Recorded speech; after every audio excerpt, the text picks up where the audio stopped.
An online network built on targeting children has been exposed after 2 leaders of a Discord cult were charged.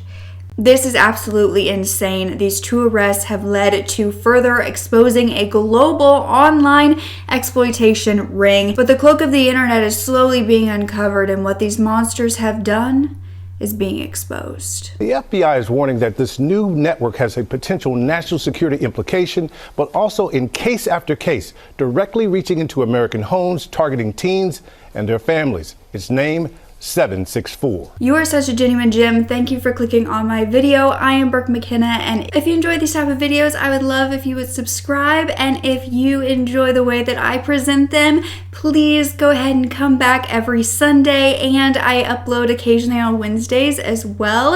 And if you want to sign up for the Genuine Gem newsletter, that is our community newsletter where I give you guys case updates as well as personally sending you every single video so that you never miss an upload. But before we get into the story, I want to thank a longtime sponsor, Bombas. This is a brand that started when its founders realized the needs for socks at homeless shelters. They began creating their insanely comfortable socks to sell with the 1 purchase equals 1 donation mission. So if you are very particular about your socks, such as like the toe seams, or you have sensory issues like myself and cannot stand the feeling of uncomfortable socks, Bombas is for you. I literally only wear their socks now. They are absolutely incredible. They have socks for every occasion, and they have a 100% happiness guarantee for free returns and exchanges, and they've already donated 150 million clothing items to those in need. Like I said, Bombas is the only socks that I grab for now because the quality is just that much better. Plus, you can feel good and do good. They now offer international shipping to over 200 countries, and my gems who are new customers can get 20% off their first purchase at bombas.com/Brooke. Use code Brooke20 for 20% off. Now let's get back to the story. 764, that is the network that has been classified as a terror network by the United States Department of Justice and is considered Tier 1 terror by the FBI. The government has been following this network since around 2021 when it was believed to be founded by a teenager on Discord. This was in Stevensville, Texas, where Bradley Cadenhead, who was a 15-year-old, ended up creating this server and named it 764 after his town's zip code. He was only 15 years old, hanging out in his bedroom when he founded what would become a heinous global exploitation ring. This group infected websites such as Discord and Telegram, targeting minors specifically suffering from mental health challenges. Now, Bradley created an online persona, convincing victims to share these explicit images and then blackmailing them with those images to themselves or commit degrading acts on video that they would have to stream to Discord for everyone to see. You see, Bradley had dropped out of school the year that he was 15 due to constant bullying. His mother had actually left the family when he was about 10 years old, and things were said to go downhill for Bradley from there. He was isolated in real life, so he created this sinister reality online instead. He found a Discord server that was created by a person going by Rohan, who had victims that he would force to cut his name into their skin, and he called them his slaves. He wanted his name engraved so it would make it easier to make it clear that that was his content so he could sell it in the future. He claimed everything is legal. Think of it as extreme BDSM. I am the leader and the founder of the cult. My ultimate goal is to create an endless supply of masochistic people to satisfy my sadism, and my cult is existing for that very reason. Victims who were being blackmailed were urged to harm animals and their family members. The end goal here was to be committing on live stream. Now, Bradley used this server on Discord to create the 764. He went by Felix. He started grooming these minors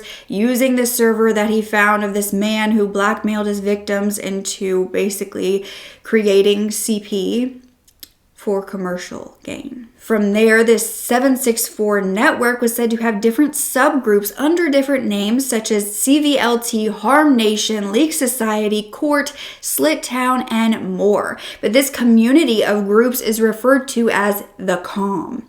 They were believed to be adjacent to a satanic network cult called the Order of Nine Angles. Within the years following, the Calm network grew to hundreds of members engaging in extortion and harassment, usually using cybercriminal tools to identify, target, groom, extort, and cause physical or psychological harm to victims as young as 10 years old. They were escalating to torture, SA, bestiality. They were leveraging this cybercrime knowledge to go beyond these ransomware attacks and data breaches to do horrific things to little kids all over the world. Suddenly, this teenager had created this global network, putting thousands of children in danger. And by February 2021, a member of this network was arrested for kidnapping and essaying a 12-year-old girl in Virginia. Allie Michelle Broadway vanished from her home in Bassett, Virginia, and an Amber Alert was sent out. Amber Alert from Virginia State Police. Investigators believe this young girl is in extreme danger. Take a really close look. She's 12. Her name is Allie Broadway. She's just under 5 feet tall, just under 100 pounds, and she's got brown hair and blue eyes. And police believe that she is with this man, 21-year-old Caleb Merritt. He's 5'10", 250 pounds. Now, they believe the two are in a 2000 Mercury Grand Marquis with Texas plates. If this looks familiar to you, and we hope it does, call 911. The FBI also put out a wanted poster for a 21-year-old named Caleb Merritt. We do currently hold outstanding warrants for the arrest of Caleb Christopher Merritt, which is he is 21 years of age. How this began, Thursday evening, a social media application reached out to Southwestern Virginia Internet Crimes Against Children Task Force and made them aware of a situation of communication between a 21-year-old male and a 12-year-old female. Communication was concerning. It was concerning but not illegal. Probably considered almost to be more of a well-being check. As we began looking into this situation and we made contact with Mr. Merritt, we took the situation and we were pushing the situation as far as we possibly could legally. Once again, the communication had not been illegal. It had not crossed lines, but we did seize devices. As we seized those devices, but we also did not have unlock codes or things like that, we had to apply for search warrants to get into these devices. On Friday morning, as we were getting into them, discovering what was suspicioned of, then it also became apparent that there was still a means of communication between Allie and Caleb, that they were still communicating electronically. Family member reported Allie missing, that she had left from the home. We do think she left willingly with Caleb. He has been in the area. Actually, there's been multiple law enforcement contacts with Caleb while he's been in the area. He basically has been living out of his vehicle. With that, we do believe they left in that vehicle from this area. Also, it had been discovered he had what would be like a pop-up tent in the woods not far from the home that he had been staying in for a short time frame. Allie was going to see him at this tent. In close proximity with the time frame that Allie turned up missing, we think it is a credible sighting that was in the Danville area. The two ended up being found together at a nearby restaurant, and Caleb, who was this network member, had begun talking with Allie about 3 months prior on Instagram, and then he traveled to meet her, setting up camp in her backyard behind her home before he coerced her into running away with him. Thankfully, she survived. He was arrested. He was charged with kidnapping and rape, and he accepted a plea deal for 33 years in prison.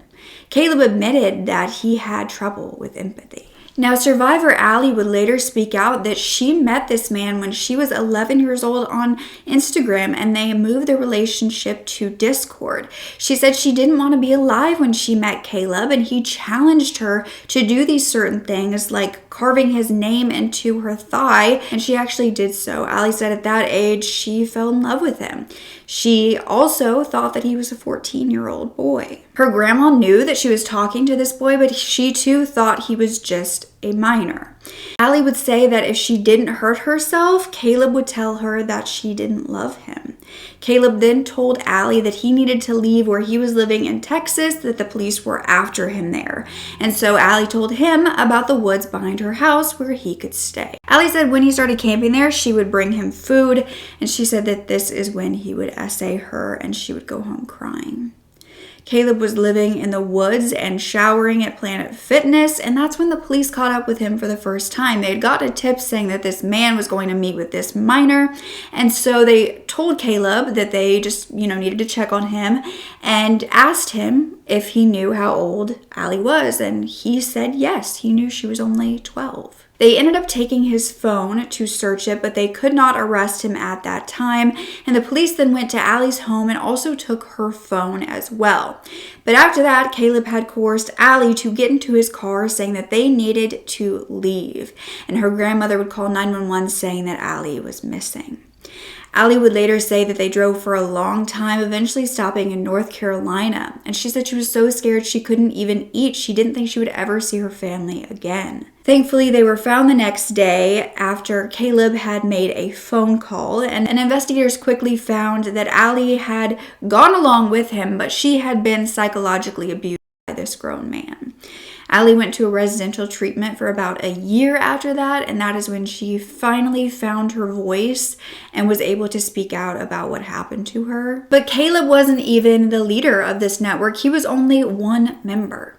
So then 9 months later, in November of 2021, a 22-year-old man named Angel Ameta in New York was arrested for felon possession of a firearm. However, it was found that in his home, he had this bloodied piece of paper with a sketch of the Zodiac Killer and other memorabilia of the Order of Nine Angles, which was believed to be connected to the 764.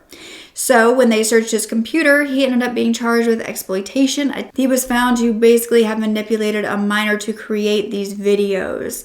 And that is how law enforcement actually uncovered 764. But there's different motivations that really drive some of these actions. They could be what we call an accelerationist ideology, which is essentially, looking for the downfall of society. The FBI is working hand in hand with our partners, our federal, state, and local partners for training, for awareness, and to work together collaboratively to really combat this threat. And they realized that this was much more horrific than they could have ever imagined. In March of 2022, live streams were being found of attacks and murders from members of the group. A 17-year-old member named Nino Luciano H. was known as Tobes in this online group, and he lived in Romania as a foster child because his mental illness was so overwhelming that basically the institutions in Germany where he was born could not handle him. So he was sent to Germany, and that is where he attacked an 82-year-old man while recording, and then 2 weeks later he live streamed stabbing a 74-year-old woman to death on Discord. He was trying to prove himself as a member because that is what they were encouraged to do, to be taken seriously and to basically climb the ladder and go up the ranks of this network. After the murder, he had told the chat, "I feel like God. I can decide who lives and who dies." He was sentenced to 14 years in prison. Now, 6 months later, a man named John Scott Tuclo Jr. was arrested for CP within this group, and his profile said that he was an unfathomably based father with a rape-loving daughter. I will leave it at that. So disturbing. Now, the next year, in March 2023, Bradley Chance Cadenhead, the founder of 764, who is now 17 years old, was finally arrested. The Stephenville Police Department in his hometown had received tips that he had some disturbing online behavior. Bradley referred to himself as a cult leader who encouraged others to do the same as him. His whole thing was about online manipulation. One video found showed Bradley, who went by Felix, encouraging a minor to kill her hamster for him, and she did. The lieutenant working this case said it was one of the most disturbing cases he had ever seen, that this was a scary kid. 2 months later, he was sentenced to 80 years for distributing materials. But once Bradley was arrested, the group didn't cease. The leadership was actually transferred to a 21-year-old from Romania called Francesco, but he was nicknamed Riley in the chats. But that year, he was also sentenced for CP. So on September 12th of 2023, the FBI issued a public warning about 764, stating that the group is deliberately targeting minors on publicly available messaging platforms to extort them into recording or live streaming acts of self-harm and producing essay material. They were targeting children between the ages of 8 and 17, focused on POC, LGBTQ+, and those with mental health issues. 764 members used sites such as Discord, Roblox, Twitch, SoundCloud, and Telegram to recruit these people. The key motivators for this group was to gain notoriety and rise in status within the group based on what they forced their victims to do. In October 2023, the COM, that network, posted what they refer to as their Bible on a Telegram channel. This highlighted techniques for conducting ATM credit card skimming, IP grabbing, forming a cult, doxing, and grooming. This group was said to be sharing material. They were sharing racially and ethnically motivated extremist ideas and a how-to for child exploitation. This isn't where the arrest stopped, though, because 2 months later, an 18-year-old from Hawaii was arrested for trying to run another 764 subgroup. The next month, 2 Brazilian teenagers were suspected of starting another group. The same month, in January 2024, a man was indicted on federal CP charges. He was actually running a network of the 764 Discord servers, and he was recruiting children through online gaming sites. Now, most of the criminals arrested at this point were pretty young, but this man, Richard Dinsmore, was a 47-year-old veteran who was streaming himself at one point sailing on a boat to go to a home that he called CP Island, where he housed his private stash of materials. When Bradley, the founder of 764, had been arrested, this man, Dennis, posted a video where he was basically burning evidence. I have little children themselves for me and do weird and then I record it, or have other people record it, and then like I'm part of a cult, like a really bad people cult. This man ended up being sentenced to 30 years in prison, and the next month a 14-year-old in Canada was arrested on charges of distributing CP and was also linked to the network. Investigators said that this man, or this boy, had become entrenched in extremist ideologies propagated by a number of online groups. Then on February 10th of 2024, a search warrant was issued for a man's phone who had actually gone viral in a video on Twitter. Kyle W. Spites had been clipped in the ear when his stepfather had shot at him before shooting himself.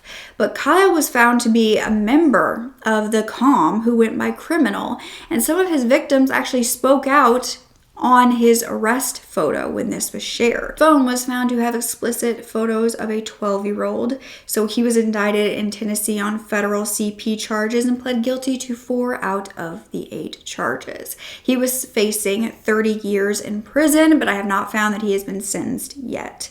Then a 19-year-old from the UK named Cameron Finnegan pled guilty to encouraging suicide, possessing a kill manual, and CP. He was sentenced to 6 years. Police say Cameron Finnegan struggled to form relationships in the real world, and the teenager turned instead to the internet. In March last year, counter-terrorists raided Finnegan's home near Den Park in Horsham and arrested him. In the 19-year-old's bedroom, they found a flag bearing satanic symbols, several knives, a defaced Bible and a punch bag that appeared to have been stabbed multiple times. The only thing you're concerned about is if she went through with it and you got caught. Not about whether she was dead or not. I don't think about stuff in that moment.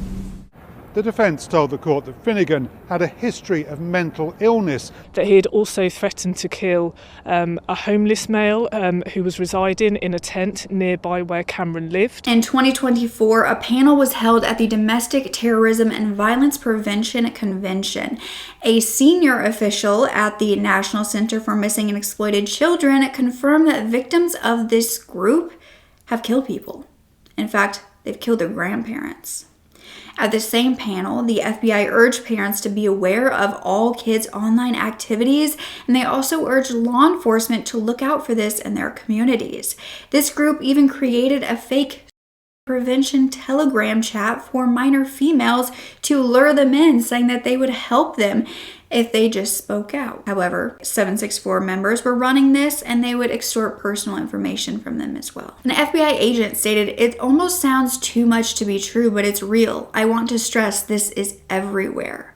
Another agent said that they had seen this in every state, every field office, and arrests have been made in 23 countries. A federal prosecutor stated there is a national law enforcement and national level of focus on this network, where its entire premise is weaponizing CP and other criminal acts to attack the most vulnerable members of our community, often being children, with the idea that these children become adults and our entire foundation will crumble from underneath us. It's not premised on the idea of CP, it's premised on the idea of collapsing society, and they do it through this network. Now, lore books have been found through this network that is basically a creation from these criminals, where these books include victims' names, addresses of their family members, photos and videos of them, and it's a way to blackmail them. A survivor came forward to the Fifth Estate who had actually dealt with this network. She referred to herself as Trinity, stating that she was groomed at 14 years old and extorted for 3 years. But no one believed her when she finally came forward. She said that when she was young, she had been essayed by a family member, and so she was vulnerable. She got online, she was watching these videos on Discord servers, and she was talking to the others in the chat, not having any idea that they were a part of this heinous network. So she then got in contact, forced to watch these videos. But Trinity felt like she had to do the stuff that she was being told to fit in. She was posting in her diary about all of the horrible things that these men would make her do to herself and to others. She was told that they would blackmail her by sending all of the pictures and the videos that they forced her to make to the people that she knew. Her mother said that Trinity felt like she had to do these things even when her mother had found out about it. So her mom would take her phone away, shut off the Wi-Fi, and Trinity would go insane, breaking through the drywall in the home to get to her mother. So her mother had to start sleeping with a knife. She was afraid of her daughter. CPS simply told them that there were no beds available at mental health treatment centers, and so when they went to the police and said that they believed that this was a cult that was exploiting this daughter that kept running away, they said all they could do was look for her while they were out on their daily patrol. But Trinity then met a user named MK Ultra who would tell her to kill her mom, and then he would come and pick her up and they would go on a killing spree together. Trinity would say that he turned her into someone that she wouldn't even think of being. She thought about killing her mom. She was forced to go on live stream as she tried to take her life. Thankfully, she survived. She was taken to the hospital where she told the police everything. So police did take her devices where she had talked to these members, but they said that they could not find anything. So they released the devices, and really that's where the investigation ended. That was back in 2021, and it wasn't until 2024 when the police wanted to meet with her that she was finally told she was in fact a victim. She gave them a list of screen names of men that she spoke with, including MK Ultra and a man named Trippy. And remember that name for later in the story. Another survivor came forward on Reddit saying that she was blackmailed into joining a call, forced into disgusting, degrading acts. She was forced to harm herself, cut her hair, tried to get her to her own dogs, and a member then created an account on social media full of folders of images of herself as well as her address. He said he would share it with everyone, and it was her fault that this was happening. Another victim almost took her own life due to this network, and the family spoke to the Fifth Estate, saying that when they went and looked at her phone, she was still trying to contact the members. She was asked to carve 764 into her chest, and she was fully manipulated by these people. Her dad said he did not see any signs. She was home in the other room when she was talking to these men and being manipulated by them, and they had no idea. He said it happened so fast, right under their noses. This is something that for quite a long time, no one was believing was actually happening, but an investigation was occurring at some of the highest levels of the government. And on January 30th, 2025, the Department of Justice announced that there were 2 arrested for participating in this group that had allegedly victimized at least 16 minors around the world. This was 23-year-old Colin John Thomas Walker of New Jersey and Clinton Borg, 41, of Hawaii. This indictment also charged 2 men who were already in custody with being a part of this group. That was Caleb Merritt, who kidnapped 12-year-old Allie in Texas and camped behind her home, as well as Rohan Sandeep Rain of France, who had created the original server that Bradley had created 764 off of, and he had been charged with several crimes in France. But this isn't where the arrests ended, because the global network was still running with hundreds, if not thousands, of members and victims. 20-year-old Aiden Harding from Pittsburgh, Pennsylvania, was arrested for CP, and it was found that he also posted about mass events online, and he previously stated he wanted to commit a high kill count attack. Another member, 25-year-old Jaro Jamie Tanjaro, pleaded guilty in February of 2025 for racketeering, conspiracy, CSAM, cyberstalking, and conspiracy to murder while within this network. He conspired with another member to kill a 14-year-old after she refused to do what they had said. He was going to shoot her and dissolve her body in acid. He had posted on Telegram, "If I gotta kill her, I can't let her live, and F with dudes and girls while I'm sick and miserable.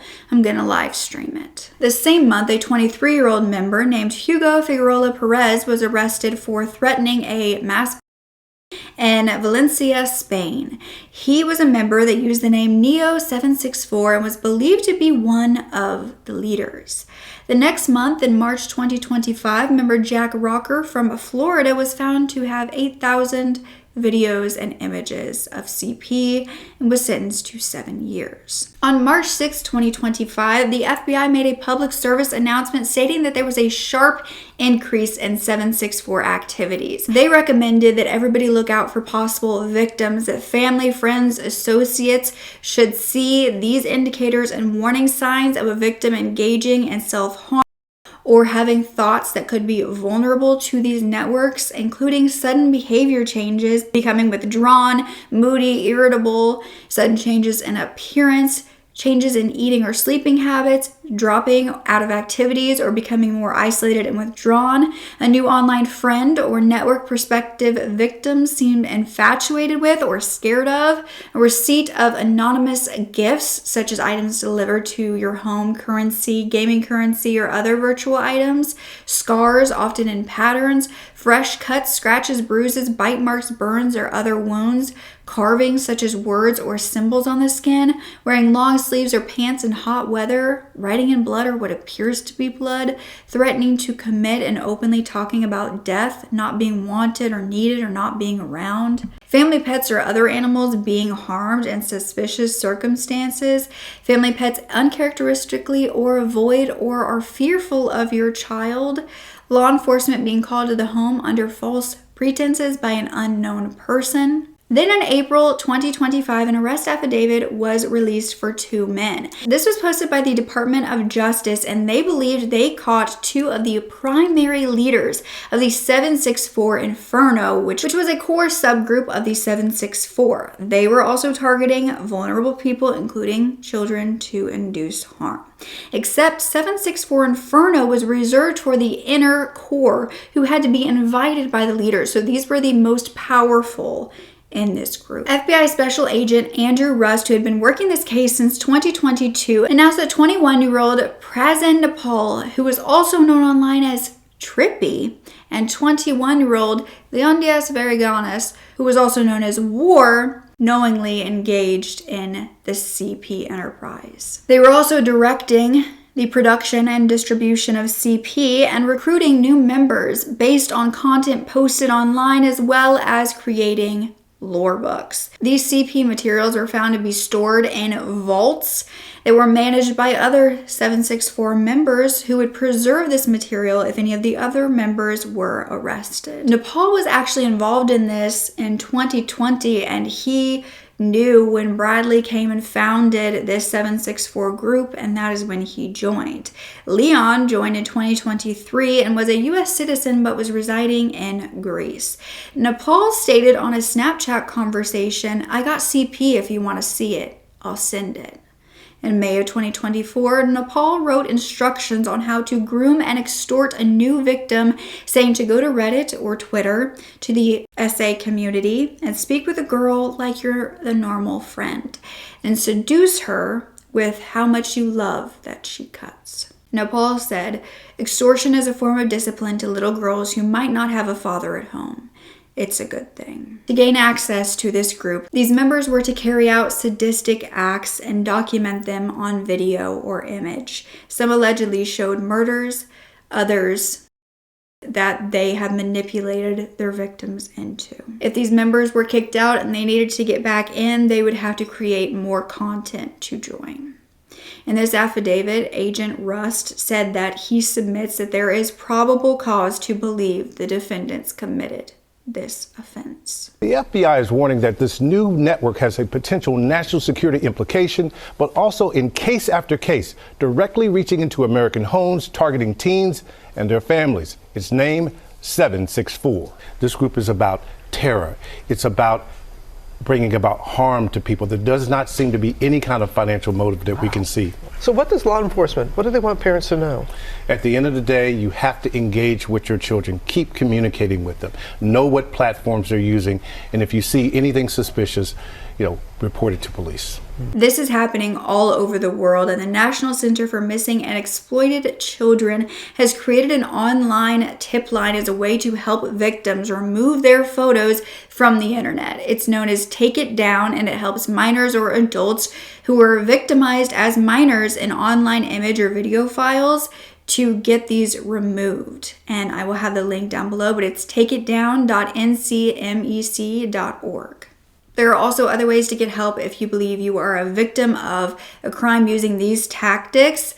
You can go to the FBI's Internet Crime Complaint Center at ic3.gov. You can contact the FBI Field Office, 1-800-CALL-FBI. You can call the National Center for Missing and Exploited Children, 1-800-THE-LOST. And I will have all of those down below as well. And I really encourage you to speak out and let them know that this is something that is happening, and there are so many more victims that deserve justice, because this is not over. The Department of Justice does not have all the answers here. So many members remain free and are continuing to post in this network, to do horrific things. So many victims have been unheard and not believed at all. I think that this is a great step in taking this network down, but I think that it's going to take so much more than a few arrests to do so. And it's something that we, in the meantime, need to be aware of and make sure that parents especially